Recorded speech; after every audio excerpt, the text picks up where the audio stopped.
В родное село Лилия Бараболя вернулась из Москвы. Теперь у нее свое фермерское хозяйство, выращивает индюков. Выиграла грант по программе «Агростартап». Идея была у нас семейная. Мы сели.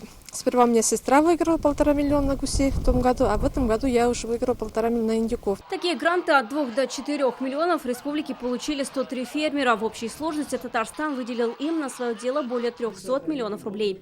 Эти цифры сегодня озвучили на заседании Комитета по экологии и агропромышленной политике. С 2015 года по 2019 год построено 1800 мини-ферм на сумму 330 миллионов рублей. А со следующего года начнется новая программа «Комплексное развитие сельских территорий». Она предусматривает и получение жилья.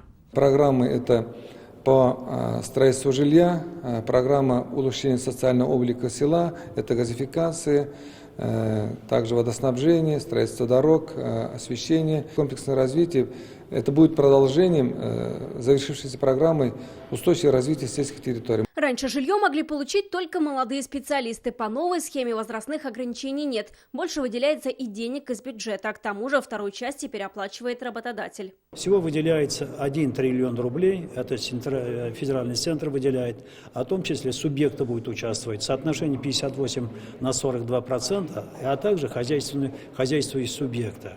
Сегодня самое нужное, наверное, это жилье для молодых.